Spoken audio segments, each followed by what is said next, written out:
Hello dear students, कैसे हैं आप लोग। I hope in this time of uncertainty you guys are keeping your hope high, being optimistic and preparing really well for your respective examinations. Okay, so आज की video में हम एक बहुत ही इंपॉर्टेंट कॉन्सेप्ट को डिस्कस करेंगे। Today we will discuss heating effect on carboxylic acid and their derivative. ये बहुत ही छोटा सा कॉन्सेप्ट है और सर्टेन सेट ऑफ पॉसिबिलिटीज़ बनते हीटिंग इफेक्ट के, बट इससे क्वेश्चन बहुत ही ज़्यादा पूछे जाते हैं, चाहे वो नीट हो, जेई हो या इन जनरल किसी भी कॉम्पिटिटिव एग्जाम में अगर वो ऑर्गेनिक केमिस्ट्री आ रही है तो हीटिंग इफेक्ट से एसोसिएटेड क्वेश्चंस बहुत ज़्यादा देखने को मिलते हैं। सो इस वीडियो में विद इन फ्यू मिनट्स मैं आपको सारे जितने भी पॉसिबिलिटीज़ हो सकते हैं heating effect of carboxylic acid and derivative उन सबको करके दिखाता हूँ और आपको इसको याद रखने के कुछ ट्रिक्स भी बताता हूँ, सो दैट आप इस टाइप के क्वेश्चंस को बहुत ही ईजिली और आसानी से डील कर सकें। Okay, so let's start.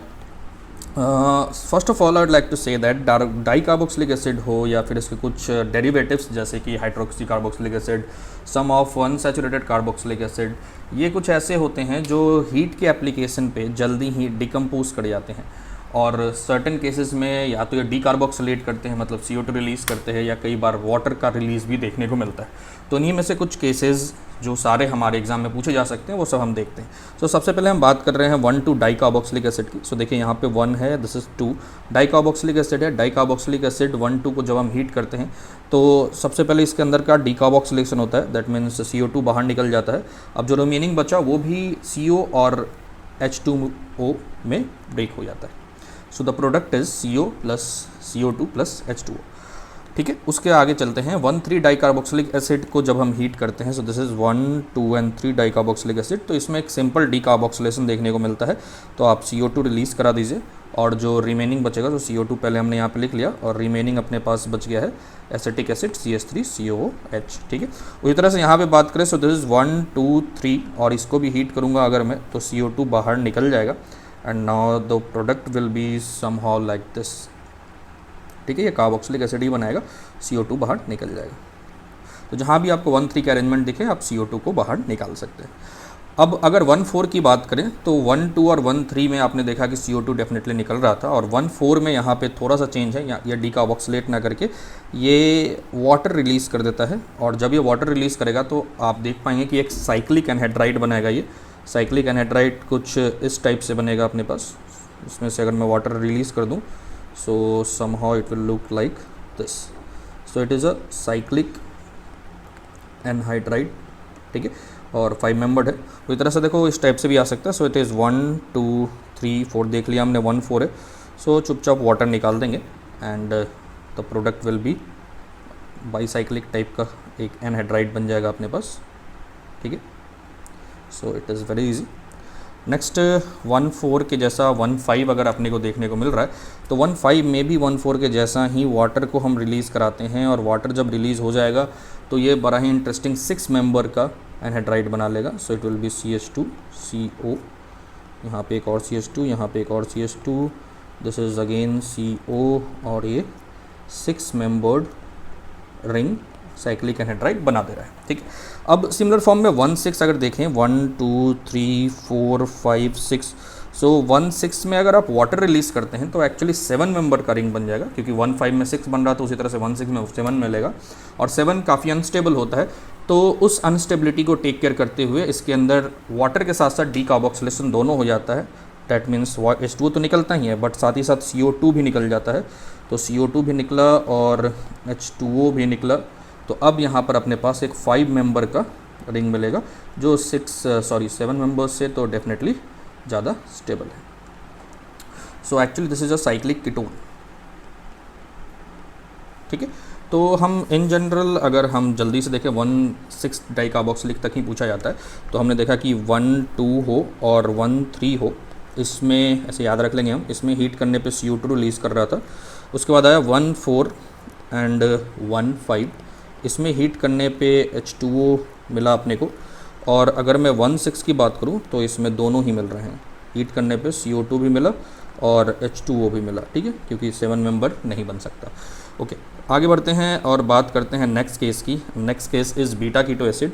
Beta keto में देखो ये carboxylic acid, this is alpha position, this is beta position. Similarly आप यहाँ पे भी देख सकते हैं it is also beta, this इसके रिस्पेक्ट में अल्फ़ा है या बीटा है। तो बीटा कीटो एसिड जो होता है वो डीकार्बोक्सिलेट कर जाता है, मतलब CO2 रिलीज़ करता है ऑन हीटिंग, और ये आपने को डायरेक्टली याद रख लेना है, CO2 यहाँ से रिलीज़ हो जाएगा। सो फाइनली अपने पास जो दिखेगा वो अपना एक सिंपल सा कीटोन है। उसी तरह से यहाँ से भी ये CO2 बाहर रिलीज़ हो जाएगा एंड CO2 निकल रहा है अपने पास, this is a simple ketone. ठीक है, उसके बाद क्वेश्चंस हाइड्रोक्सी एसिड्स पे भी आते हैं। So we have 3 different possibilities for hydroxy acid, चाहे वो अल्फ़ा हाइड्रोक्सी हो, बीटा हो और गामा हो, इन तीनों से सवाल पूछे जाते हैं। सो सबसे पहले बात अल्फ़ा की करते हैं। तो सिंपल सा देखो, मान लो कार्बोक्सिलिक एसिड है, तो दिस इज़ अल्फ़ा पोजीशन। इसको अगर मैं हीट करूँगा तो इसके लिए 2 मॉलिक्यूल लगते हैं। तो देखिए इसके जैसा 2 मॉलिक्यूल मैंने यहाँ पे ले लिया है, और 2 मॉलिक्यूल लेने के साथ साथ 2 वाटर के मॉलिक्यूल यहाँ से रिलीज़ होंगे कुछ इस तरह से, कि हम इसको इस तरह से अरेंज कर लेते हैं जैसा अपने को यहाँ दिख रहा है। और उसके बाद यहाँ पर OH और H निकाला, तो नीचे क्योंकि इसमें से OH यहाँ निकाल चुका तो यहाँ से H निकालेंगे और इधर से OH निकाल देंगे, और फाइनली अपने पास जो प्रोडक्ट मिलता है वो एक साइक्लिक कुछ इस टाइप का प्रोडक्ट देखने को मिल रहा है। ठीक है, सो 2 मॉलिक्यूल लगे और वाटर रिलीज़ होता है यहाँ पे। बीटा हाइड्रोक्सी एसिड को जब हम हीट करते हैं तो ये थोड़ा सा इंटरेस्टिंग है, क्योंकि इसके लिए अल्फ़ा या बीटा पोजीशन, और ये हीट करने पे एलिमिनेट कर जाता है और यहाँ पे आपको पाई बॉन्ड देखने को मिलेगा। उसके बाद गामा की अगर मैं बात करूँ तो गामा हीट करने पे देखिए इधर भी अगर मैं कहूँ तो यहाँ भी वाटर निकला था, और गामा में भी आप वाटर निकालेंगे, बट ये वाटर अब देखिए थोड़ा दूर सा ऐसे निकला और ये एक साइक्लिक सा सिस्टम बन जाएगा अपने पास। So finally we will have a 5 member cyclic ester, this is a cyclic ester. ठीक है, तो कुछ इस तरह से हाइड्रोक्सी एसिड के केसेस को हम डील करते हैं। कुछ और इंटरेस्टिंग केसेस की बात कर देता हूँ मैं, इस पर भी क्वेश्चन पूछे जाते हैं और कई बार ये मेंशन नहीं होते बुक में। सो अगर आपके पास alpha beta unsaturated carboxylic acid, जैसे ये अल्फ़ा, ये आप यहाँ पे मेंशन कर लेते हैं, बीटा गामा, इसको बेसिकली हम बीटा गामा अनसैचुरेटेड कह लें, वो ज़्यादा बेटर होगा। So beta gamma unsaturated carboxylic acid अगर हम लें तो ये भी डीकार्बोक्सिलेट करता है, CO2 रिलीज़ करता है कुछ इस तरह से कि ये पाई बॉन्ड इधर रिलीज़ हुआ, ये यहाँ पे, सो ये H ये यहाँ पे पकड़ेगा। ठीक है, और ये बॉन्ड इधर शिफ्ट हो जाएगी। So finally will have somehow CH3 CH double bond CH2 and CO2 gas. ठीक है, तो अगर मान लो ये एक कार्बन है तो एक कार्बन यहाँ पे ऐसा है। उसके बाद अगर आपके अल्फ़ा या बीटा पोजीशन पे इलेक्ट्रॉन विड्रॉइंग ग्रुप लगा हुआ रहे किसी भी कार्बोक्सिलिक एसिड में, तो ये भी हीट करने पे डिकार्बोक्सिलेट कर जाता है। जैसे यहाँ पे देखिए ये कार्बोक्सिलिक एसिड है, इसके बीटा पोजीशन पे इलेक्ट्रॉन विड्रॉइंग ग्रुप है अपने पास, इस तरह से यहाँ पे अल्फ़ा पोजीशन पे इलेक्ट्रॉन विड्रॉइंग ग्रुप लगा हुआ है। तो ये सिंपल सा हीट करने पर डिकार्बोक्सिलेट कर जाएगा और आपको सिंपल सा डिकार्बोक्सिलेटेड प्रोडक्ट देखने को मिलेगा। तो somehow like this CO2 will be release, और यहाँ पे भी सिंपल सा नाइट्रोमीथेन सा अपने को प्रोडक्ट मिलेगा। ठीक है, सो इतने सारे पॉसिबिलिटीज़ से क्वेश्चन आ सकते हैं। जैसे एक छोटा सा क्वेश्चन जो काफ़ी कॉमनली पूछा जाता है, अगर वो मैं आपको एक सॉल्व करके दिखाऊं तो एक देखो यहाँ पे एक मिक्स टाइप का क्वेश्चन, एक साइक्लिक कंपाउंड में बहुत सारे COH लगा दिए गए हैं और हीट करने पे आपसे पूछ रहा है कि कितने नंबर ऑफ CO2 मॉलिक्यूल्स बाहर निकलेंगे। तो देखिए यहाँ पे किस तरह का अरेंजमेंट है। सो इट इज़ 1 2 3, देखिए 1 3, यहाँ भी मैं कह सकता हूँ 1 2 3 1 2 3, तो 1 3 कार्बोक्सिलिक एसिड डाइकार्बोक्सिलिक का केस है यहाँ पे, और 1 3 डाइकार्बोक्सिलिक में CO2 रिलीज़ होता है। तो जैसे ही मैं यहाँ पे देखूँ तो एक CO2 यहाँ से, एक इधर से, एक इधर से, तो 3 CO2 तो पहले मैं यहाँ से रिलीज़ करा दूँ। तो फाइनली ये चीज़ मेरे को कुछ इस फॉर्म में दिखेगी 3 CO2 रिलीज़ करने के बाद। ठीक है, बट जैसे ही इस फॉर्म में आता है तो you can say that this is alpha beta.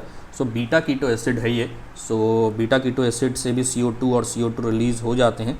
तो आपको पता है दो बीटा कीटो एसिड का अरेंजमेंट है। फाइनली आपको यहाँ पे ये कुछ ऐसा दिखेगा और 2 CO2 यहाँ भी रिलीज़ हो गया है।